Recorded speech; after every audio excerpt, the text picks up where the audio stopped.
يوجهنا الله تعالى أنزله ورسول الله معلمنا ورسول الله معلمنا هذا القرآن يوحدنا لطريق الخير يوجهنا الله تعالى أنزله ورسول الله معلمنا ورسول الله معلمنا هذا القرآن هو الهادي لأوائلنا وأواخرنا.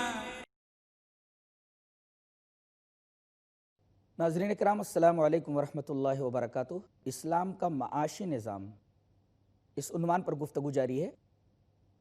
پہلی تقسیم ہم نے ربا کی ہے، ربا البیع اور ربا الفضل.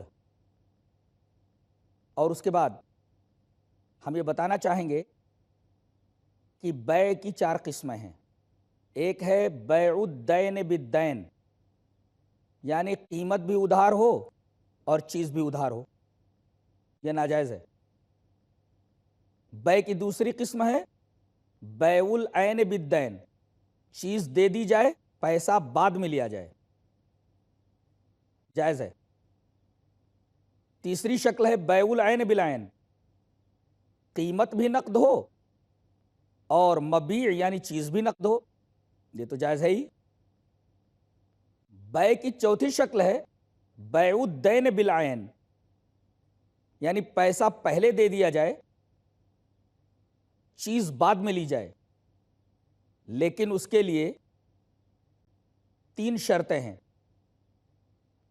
چیز کا بھاؤ متعین کر لیا جائے، ایک کس قسم کی وہ چیز ہوگی قسم متعین کر لی جائے، اور تیسری شرط ہے مدت مقرر کر لی جائے کہ کتنی مدت بعد یہ چیز دی جائے گی، تو یہ شکل بھی جائز ہوگی. اس کے بعد آگے بڑھیں گے اور یہ بتائیں گے کہ ربا کی 2 قسمیں ہیں. ایک ہے ربا الفضل اور ایک ہے ربا النسیہ. ربا الفضل ہے 6 چیزوں کے اندر یدم بے یدن، یعنی نقد ہو وہ چیز اور دوسرے اس کے اندر کمی بیشی نہ ہو. وہ 6 چیزیں کون کون سی ہیں؟ سونا، چاندی، گیہوں، جو، اسی طریقے سے کھجور اور نمک. ان کو اگر خریدا جائے تو گیہوں کے بدلے گیہوں لیا جائے تو برابر لیا جائے، کمی بیشی نہیں ہونی چاہیے. اور دوسری شرط نقد ہو، ہاتھوں ہاتھ ہو، ادھار نہیں ہونی چاہیے. اس کو کہتے ہیں ربا الفضل. یہ 6 چیزوں میں ہوتی ہے.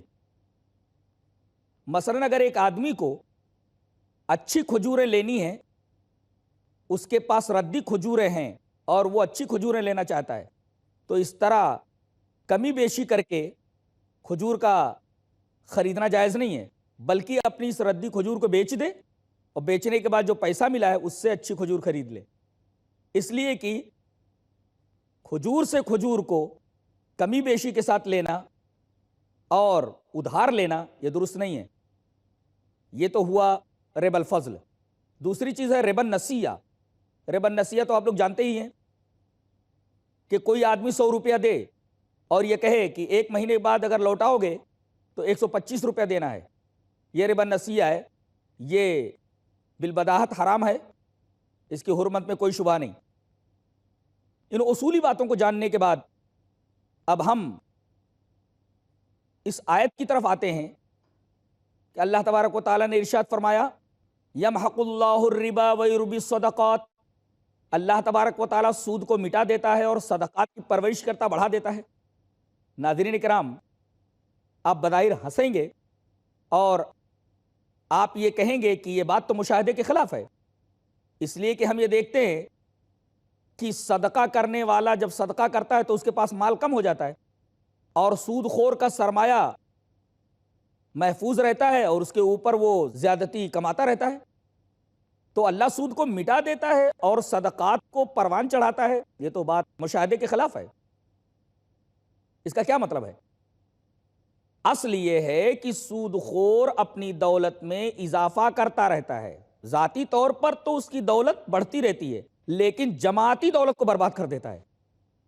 جماعت کی دولت سمٹ سمٹ کر کے اس کے پاس آتی رہتی ہے، اس طرح وہ مالدار ہوتا رہتا ہے اور جماعت من حیث الجماع تباہ و برباد ہوتی رہتی ہے، جس سے پوری قوم مفلس ہو جاتی ہے۔ اب بتائیے، ایک محلے کے اندر ایک سود خور ہو اور پورے محلے والوں سے سود لیتا ہو اور دھیرے دھیرے پورے محلے کے لوگ غریب ہو جائیں، نتیجہ کیا ہوگا؟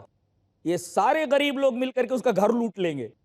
اس طرح اللہ تبارک و تعالی سود خور کو سزا دیتا ہے اور سود خور کے سود کو مٹا دیتا ہے۔ یہ مطلب ہوا یمحق اللہ الربا کا، کہ اللہ تبارک و تعالی سود کو مٹا دیتا ہے اور صدقات کو پروان چڑھاتا ہے۔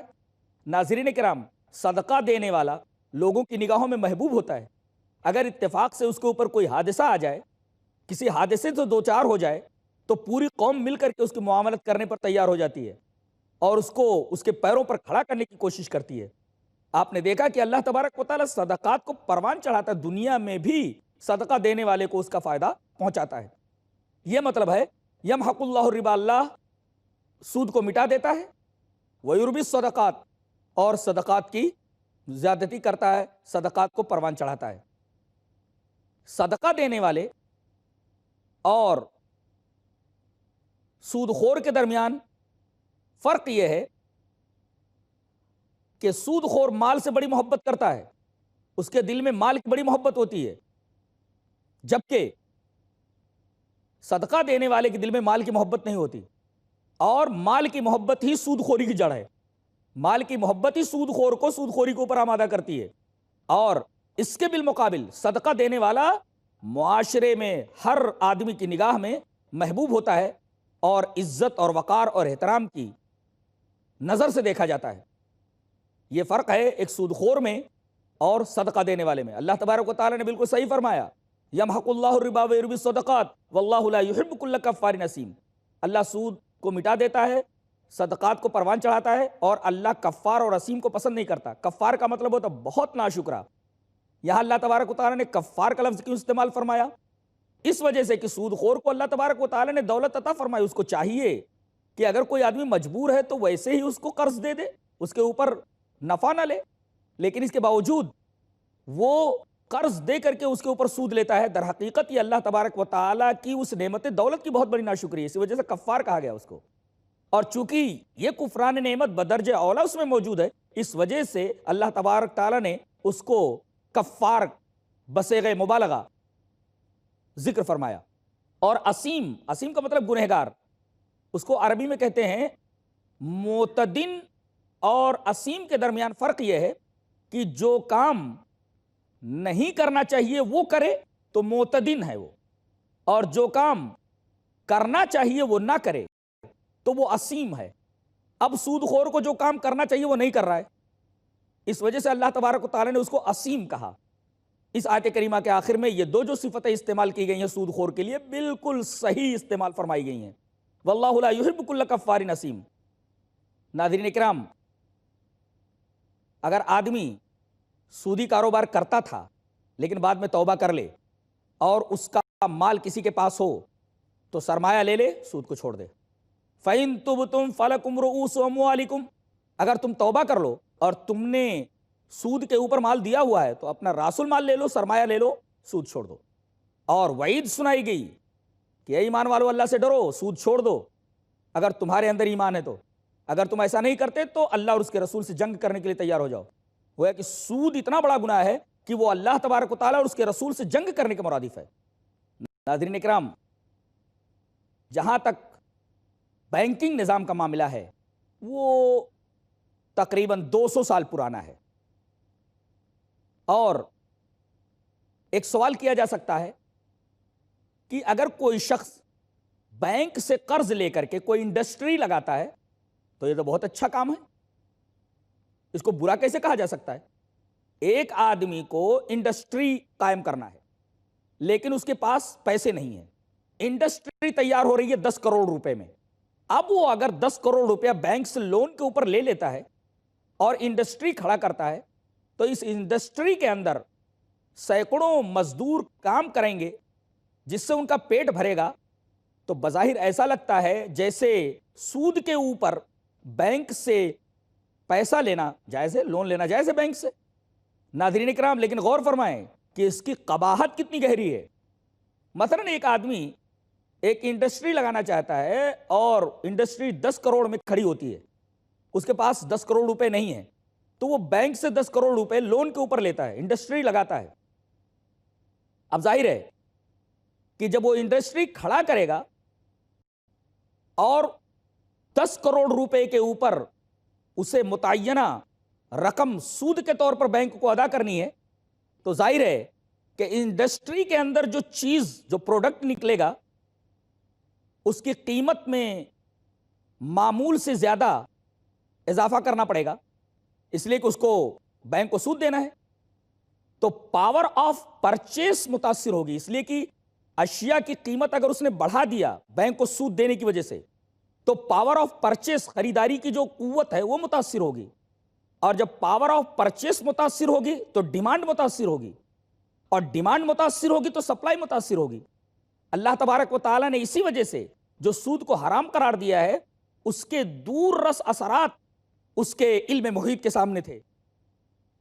اسی وجہ سے کوئی آدمی سود لینے میں اپنی عقل نہیں چلا سکتا۔ سود بہرحال سود ہے، اور اس سے انفرادی اور اجتماعی زندگی ضرور متاثر ہوتی ہے۔ مثلا کسی جگہ زمینیں پڑی ہوئی ہیں، کاشتکار وہاں موجود ہیں، لیکن پانی کا نظام نہیں ہے، پیداوار نہیں ہو پاتی ہے۔ اب حکومت وہاں ایک ڈیم کا منصوبہ بناتی ہے، ڈیم تیار ہوتا ہے 5 کروڑ روپے میں، اور اس طریقے سے وہاں کے کاشتکاروں کی زمین کو پانی سپلائی کیا جاتا ہے۔ ناظرین کرام، اب ڈیم کا جو پانی ان کے کھیتوں میں سپلائی کیا جاتا ہے تو اس پر کسانوں کو ٹیکس دینا پڑتا ہے۔ اب اس ٹیکس کی وجہ سے وہ غلے کی قیمت بڑھا دیتے ہیں۔ اب غلے کی قیمت بڑھ جانے کی وجہ سے اجتماعی زندگی اس سے متاثر ہونے لگتی ہے۔ ناظرین کرام، یہاں وقت ہو گیا ایک چھوٹے سے بریک کا، اس موضوع کو لے کر ہم پھر آپ کی خدمت میں حاضر ہوتے ہیں۔ ناظرین کرام، اسی طرح اگر کوئی شخص یہ سوال کرے کہ بھئی آدمی کی کچھ تمنائیں ہوتی ہیں، کچھ آرزویں ہوتی ہیں، تو اگر آدمی بینک سے لون لے کر کے اپنی مرضی کے مطابق کچھ شاپنگ کر کے اپنی تمناؤں اور آرزوؤں کی تکمیل کر لے تو آخر اس میں برا کیا ہے؟ جواب اس کا یہ ہے کہ اگر یہی فوائد چوری کے بتائے جائیں تو کیا چوری جائز ہو جائے گی؟ کہ بھئی آدمی کی آرزویں ہوتی ہیں، تمنائیں ہوتی ہیں، تو ان تمناؤں کو پورا کرنے کے لیے وہ چوری کرے، اور چوری کر کے جو مال حاصل ہو اس کے ذریعے وہ شاپنگ کرے۔ ناظرین کرام، اللہ تبارک و تعالی جب کوئی قانون بناتا ہے تو قانون الہی ہمیشہ نتائج کو اپنے سامنے رکھتا ہے۔ اس طریقے سے جب اللہ تبارک و تعالی نے سود کو حرام قرار دے دیا تو اب کسی آدمی کو یہ اختیار نہیں ہے کہ وہ اس قانون کے اوپر معترض ہو اور اس قانون کے اندر کچھ لچک پیدا کرنے کی کوشش کرے۔ ناظرین اکرام، اسی وجہ سے اسلام یہ چاہتا ہے کہ جو لوگ معاشرے کے اندر کمزور ہیں، مالدار لوگ، ایسے لوگوں کی اپنے مال سے معاونت کریں، اور ایسے لوگ جو کمائی نہیں کر سکتے، صرف مالداروں کے رحم و کرم پر ان کو نہیں چھوڑا گیا، بلکہ حکومت کو بھی ابھارا گیا کہ لوگوں سے زکوٰۃ وصول کرے، مالداروں سے زکوٰۃ وصول کر کے اس کو غربا کے اوپر تقسیم کرے۔ اسی وجہ سے اگر آپ غور کریں تو دنیا میں تمام مذاہب کے اندر اسلام وہ واحد مذہب ہے جس میں غریبی کا علاج پیش کیا گیا ہے۔ غریبی ہٹاؤ کا نعرہ بڑا دلکش نعرہ ہے۔ کوئی بھی تنظیم، کوئی بھی ادارہ اس وقت تک کامیاب نہیں ہو سکتا، مقبول نہیں ہو سکتا، نیم اور فیم نہیں کما سکتا جب تک کہ وہ ادارہ اور وہ تنظیم اپنے منشور میں اس نعرے کو شامل نہ کرے، غریبی ہٹاؤ۔ اعتراض یہ ہے کہ اسلامی حلقوں میں اس نعرے کو نظر انداز کر دیا جاتا ہے۔ اس سے پتہ یہ چلتا ہے کہ اسلام کو اس نعرے سے کوئی دلچسپی نہیں ہے، غریب غریب رہے، غریبی ہٹاؤ کے نعرے سے اسلام کو کوئی دلچسپی نہیں ہے۔ جواب اس کا یہ ہے کہ اسلام کو اس مسئلے سے خاص دلچسپی ہے، اور دلچسپی ہی نہیں بلکہ غریبی ہٹاؤ کے لیے ایک مثبت پروگرام بھی سماج اور معاشرے کے سامنے پیش کرتا ہے۔ اس سے پہلے کہ ہم ان تمام آداب کو اور اس پروگرام کو پیش کریں جو اسلام نے غریبی ہٹاؤ کے تعلق سے ہمیں دیے ہیں، ہم کچھ ان گروہوں کا نقطہ نظر جان لیں کہ غریبی ہٹاؤ کے تعلق سے ان کا نقطہ نظر کیا ہے۔ اس میں دو قسم کے لوگ ہیں، مذہبی لوگ اور غیر مذہبی لوگ۔ مذہبی لوگوں کا ایک طبقہ وہ ہے جو تارک الدنیا ہے، ان سے یہ کہا جاتا ہے کہ بھئی غریبی ہٹاؤ کے بارے میں آپ کا کیا خیال ہے، لوگوں کے درمیان سے غریبی ہٹنی چاہیے؟ تو وہ یہ کہتے ہیں کہ غریبی ہٹ جائے، خوشحالی آ جائے، خوشحالی تو سب سے بڑا فتنہ ہے، تو آدمی کو مال و دولت سے دور رہنا چاہیے۔ گویا دنیا کو چھوڑنے والے تارک الدنیا لوگ اس نعرے سے کوئی دلچسپی نہیں رکھتے، اس لیے کہ ان کے ہاں دولت اور خوشحالی ایک بہت بڑا فتنہ ہے۔ دوسرا طبقہ یہ ہے مذہبی لوگوں کا کہ انسان مجبور ہے، اگر کوئی غریب ہے تو اللہ کی طرف سے غریب ہے، اگر کوئی مالدار ہے تو اللہ کی طرف سے مالدار ہے، لہذا کسی مالدار کو غریب نہیں کیا جا سکتا، کسی غریب کو اپنی کوششوں سے مالدار نہیں کیا جا سکتا، تو ان کو ان کے حال پہ چھوڑ دو۔ اس طبقے کو بھی غریبی ہٹاؤ کے نعرے سے کوئی دلچسپی نہیں ہے، اور ان دونوں کے نزدیک غریبی ایک پسندیدہ شے ہوئی۔ جب غریبی ایک پسندیدہ شے ہوئی تو اس کے ہٹانے میں یہ دونوں کے دونوں گروہ کیا کارہائے نمایاں انجام دے سکتے ہیں۔ اس کے برخلاف غیر مذہبی لوگوں کے اس بارے میں دو رخ ہیں۔ ایک غیر مذہبی گروہ سرمایہ داروں کا ہے۔ سرمایہ دارانہ نظام میں حریت التصرف فی المال کا عقیدہ پایا جاتا ہے۔ حریت التصرف فی المال، مال میں آزادانہ تصرف، جس طریقے سے چاہو کماؤ، جس طریقے سے چاہے خرچ کرو، یہ سرمایہ دارانہ نظام ہے جو مال میں آزادانہ تصرف کا قائل ہے۔ دوسرا انداز فکر کمیونزم کا ہے، شیوعیہ کا ہے۔ وہ یہ کہتے ہیں دولت مند طبقے کا خاتمہ کر دیا جائے، اور دولت یہ انفرادی ملکیت نہیں بلکہ سرکاری ملکیت ہے، اور قوم کے اوپر برابر برابر اسے تقسیم کیا جائے۔ ظاہر ہے کہ اس طریقے کا عقیدہ غیر منصفانہ ہے، اس لیے کہ ناظرین کرام انسانوں کی صلاحیتیں مختلف ہیں، صلاحیتیں مختلف ہیں، کام بھی مختلف ہیں، تو اس کا بدلہ بھی مختلف ہونا چاہیے۔ اب بتائیے اگر اس عقیدوں کو تسلیم کر لیا جائے تو ایک انجینئر اور ایک ڈاکٹر ایک لیبر کے برابر ہو گئے، تو جو تنخواہ اور جو فیسلٹی ایک لیبر کو مل رہی ہے وہ فیسلٹی ایک ڈاکٹر اور انجینئر کو دی جائے، جبکہ دونوں کی صلاحیتیں مختلف ہیں۔ اس طرح تو کوئی بھی ڈاکٹری نہیں پڑھے گا، اس طریقے سے کوئی انجینئرنگ نہیں پڑھے گا، تو یہ انداز فکر بھی صحیح نہیں ہے۔ رہا مسئلہ اسلام کا، تو وہ سرمایہ دارانہ نظام اور شیوعیہ اور کمیونزم کے درمیان ایک بین اور معتدل راستہ ہے۔ وہ یہ کہتا ہے کہ اسلام میں فقر اور غریبی ایک مصیبت ہے۔ ظاہر ہے کہ وہ مصیبت مانتا ہے تو اس کے بارے میں اس کا کچھ بیان ہوگا۔ وہ یہ کہتا ہے کہ فقر ایک مصیبت ہے، ظاہر ہے کہ مصیبت تو دور کرنا چاہیے۔ اب وہ یہ کہتا ہے کہ اللہ تبارک و تعالیٰ نے جو بیماری پیدا کی ہے اس کی دوا بھی پیدا کر دی ہے، تو اگر بیماری ہے، یہ غریبی ایک بیماری ہے، تو اللہ تبارک و تعالیٰ نے ہر بیماری کا ایک علاج بنایا ہے۔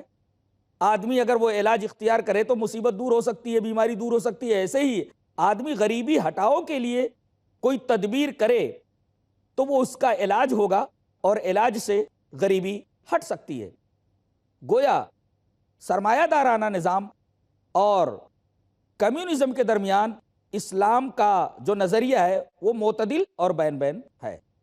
جیسے پیاس لگنا یہ اللہ تبارک و تعالیٰ کی مشیت سے ہے، لیکن پیاس کے وقت پانی پینا، اللہ تبارک و تعالیٰ نے پانی کے اندر پیاس بجھانے کی صلاحیت رکھی ہے۔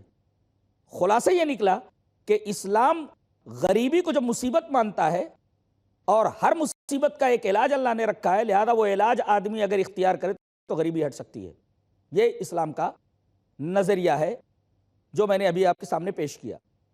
اسلام یہ کہتا ہے کہ آدمی مال سے اتنی محبت نہ کرے کہ جس محبت کی وجہ سے لوگوں کو تکلیف پہنچے، اسی وجہ سے زہد کی تعلیم دیتا ہے۔ زہد کا مطلب یہ نہیں ہے کہ آدمی مال و دولت سے کنارہ کش ہو جائے، مال و دولت کو ٹھوکر مار دے، نہیں، زہد کہتے ہیں کہ مال و دولت ہو، اس کے باوجود آدمی مال و دولت سے محبت نہ رکھے، اس کو زہد کہتے ہیں، اور یہ اسلام میں محمود ہے، اسلام اس کو پسند کرتا ہے۔ تو گویا اسلام چاہتا ہے کہ غریبی کو ہٹائے۔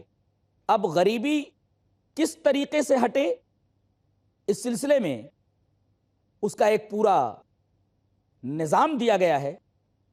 اگر آدمی اس نظام کو اپنے سامنے رکھے تو یقیناً معاشرے سے غریبی کا خاتمہ ہو سکتا ہے۔ ناظرین کرام، آپ نے دیکھا کہ اسلام جہاں ہماری روحانی زندگی کو بنانے کا کام اپنے ذمے لیتا ہے، وہیں ہماری مادی زندگی کو بنانے کے لیے ہر ممکن تدابیر پیش کرتا ہے اور ان تدابیر کی ہمارے سامنے وضاحت کرتا ہے۔ اسی وجہ سے نبی کریم صلی اللہ علیہ وسلم کی ایک دعا ہے جسے حضرت ابو ہریرہ رضی اللہ تعالیٰ عنہ فرماتے ہیں کہ کان اکثر دعاء النبی صلی اللہ علیہ وسلم ربنا آتنا فی الدنیا حسنۃ وفی الآخرۃ حسنۃ وقنا عذاب النار۔ یہ بہت ہی پیاری دعا ہے جو سورہ بقرہ میں موجود ہے اور حج کے سیاق میں آئی ہے۔ حضرت عبداللہ ابن عمر رضی اللہ تعالیٰ عنہ کے بارے میں کہا جاتا ہے کہ ایک شخص آیا اور اس نے کہا کہ جناب میرے بارے میں آپ دعا فرما دیں، تو حضرت عبداللہ ابن عمر رضی اللہ تعالیٰ عنہ نے فرمایا ربنا آتنا فی الدنیا حسنۃ وفی الآخرۃ حسنۃ وقنا عذاب النار۔ پھر وہ بیٹھا رہا، کہا کہ اب جا، کہا کہ جناب میرے لیے کچھ اور دعا فرما دیں، تو حضرت ابن عمر رضی اللہ تعالیٰ نے فرمایا ارے میں نے ایسی دعا مانگ لی ہے جس کے اندر دنیا اور آخرت کی ساری بھلائیاں موجود ہیں، تو اب اس دعا کے مانگ لینے کے بعد، اس دعا کے کر لینے کے بعد اور کس چیز کی ضرورت باقی رہ جاتی ہے؟ ناظرین اکرام، اس دعا کے اندر آپ غور فرمائیں، اللہ تبارک و تعالیٰ نے ارشاد فرمایا ربنا آتنا فی الدنیا حسنۃ وفی الآخرۃ حسنۃ وقنا عذاب النار، اے اللہ ہمیں دنیا میں حسنہ عطا فرما اور آخرت میں بھی حسنہ عطا فرما اور جہنم کی آگ سے ہمیں محفوظ فرما۔ یہ دنیا میں حسنہ اور آخرت میں حسنہ، یہ حسنہ کا کیا مطلب ہے؟ مفسرین نے حسنہ کی تفسیر فرمائی ہے ظاہری اور باطنی بھلائیاں۔ تو اے اللہ دنیا میں بھی ہمیں ظاہری اور باطنی بھلائیاں عطا فرما اور آخرت کے اندر بھی ہمیں ظاہری اور باطنی بھلائیاں نصیب فرما۔ تو ناظرین اکرام، اسلام غریبی ہٹاؤ کا اور اس کو ہٹانے کے بارے میں مثبت ایک پروگرام دیتا ہے، اس کو اس سے بڑی دلچسپی ہے۔ اسلام کے معاشی نظام پر گفتگو جاری ہے، جلد ہی ہم اس عنوان کے ساتھ پھر آپ کی خدمت میں حاضر ہوتے ہیں، تب تک کے لیے اجازت دیں۔ السلام علیکم ورحمۃ اللہ وبرکاتہ۔ هذا القرآن يوحدنا لطريق